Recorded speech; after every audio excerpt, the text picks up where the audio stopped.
आज मैं आपको बताऊं कि मुझे मौका मिला यहाँ हमारे प्रधानमंत्री के घर पे आने का और इनसे बातचीत करने का। तो मैं कोई पॉलिटिकल क्वेश्चंस नहीं लाया हूँ। मुझे जानना है कि as a person, as a human being, एक इंसान के नाते हमारे जो प्रधानमंत्री हैं वो कैसे हैं, क्या खाते हैं, क्या बातचीत, मतलब उनकी पूरी दिन में जो सब चीज़ें होती हैं, मतलब पॉलिटिक्स को छोड़ के उसके बारे में मैं उनसे जानना चाहूँगा। तो सबसे पहले सर आपका बहुत बहुत धन्यवाद करना चाहता हूँ कि आपने मौका दिया है आपसे बात करने का। मुझे अच्छा लगा कि हम 24 घंटे राजनीति की बातों में ही उलझे रहते हैं, तो आपने हल्की फुल्की बातें और अपॉलिटिकल बातें करने के लिए इच्छा जताई है। मैं नहीं जानता हूँ दर्शकों को कितनी रुचि होगी, लेकिन जरूर मैं खुलकर के बातें बताना पसंद करूँगा। बहुत लोग बहुत कुछ जानना चाहेंगे आपके बारे में, क्योंकि आपके पर्सनल मतलब जो लाइफ होती है, कि जैसे कि मैं आपको बताऊं, मेरा ड्राइवर है, उसकी बेटी, मैं उसको पूछ रहा था कि बेटे तो अगर नरेंद्र मोदी जी को, हमारे प्रधानमंत्री को कोई क्वेश्चन पूछना चाहेगी तो क्या पूछना चाहेगी। तो कमाल का सवाल उसने पूछा कि क्या हमारे प्रधानमंत्री आम खाते हैं। ये भी उसका क्वेश्चन है कि आम खाते हैं, और अगर खाते हैं तो क्या काट के खाते हैं या ऐसे गुठली के साथ खाते हैं। मतलब होता है ना, वॉश बेसिन के ऊपर खड़े होके गुठली के साथ आम खाना, उसका मजा ही कुछ और होता है। तो मैं जानना चाहूंगा कि आप आम खाते हो।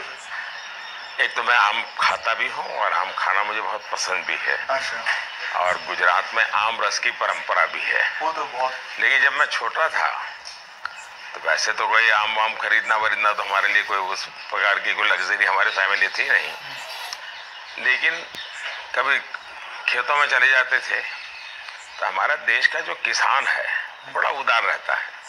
कोई खेत में आकर के खाता है तो कभी रोकता नहीं है, चोरी करता है तो रोकता है। तो आम के पेड़ पर जो पके हुए आम थे वो खाना हमें जरा ज्यादा पसंद था।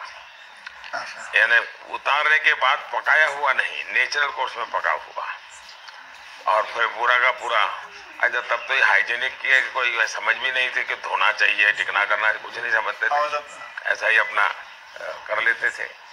लेकिन बाद में जैसे जैसे बड़े तो कई वैरायटियों के विषय में जानने लगे, आम रस खाने की आदत लगी। लेकिन इन दोनों मुझे कंट्रोल करना पड़ता है। अच्छा, अभी फिलहाल में मुझे सोचना पड़ता है कि इतना खाऊं या ना खाऊं। नरेंद्र जी, मैं आपसे ये पूछना चाहूंगा कि आपने कभी सोचा था कि आप प्रधानमंत्री बनेंगे? कभी आपने सोचा था?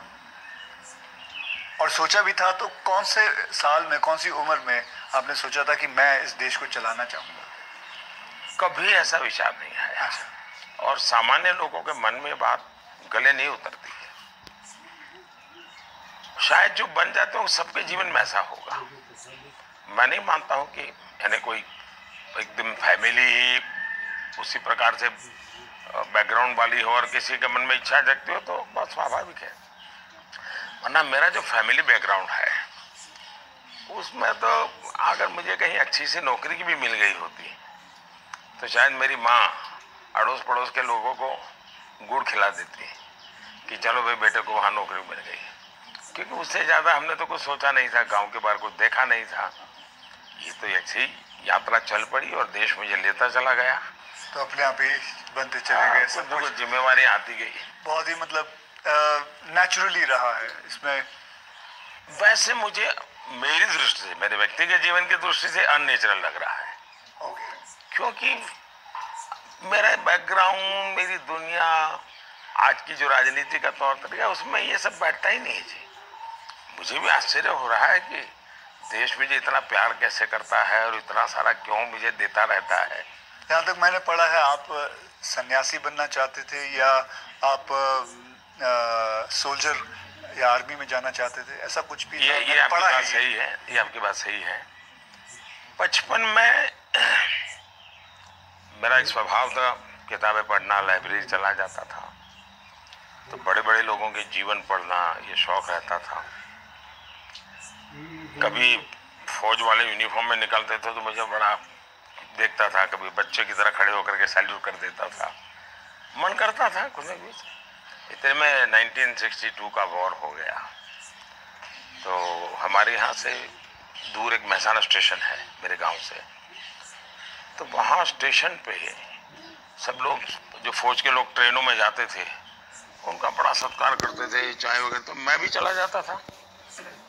तो जाकर के मैं भी वो, तो मुझे बड़ा मजा आता था। तो मन पे हो गया कि हाँ, ये देश के लिए जीने मरने वाला रास्ता है।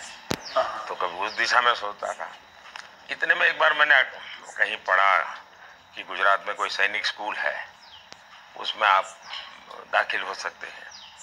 तो हमने हमारे उस समय शायद 1 रुपया 2 रुपये से उसका सारा जानकारी मंगवाते थे। अब हमें तो अंग्रेजी आती नहीं थी, तो हमारे मोहल्ले में एक स्कूल के प्रिंसिपल मिस्टर रास विहारी मणियार करके रहते थे, तो मैं उनके पास चला गया। मुझे कभी बड़े व्यक्ति से मिलने से कभी संकोच ही नहीं होता था, ऐसे ही फिर चला गया मैं बाहर। ये बात सही है कि भीतर मन में था, तो मैं रामकृष्ण मिशन में चला गया।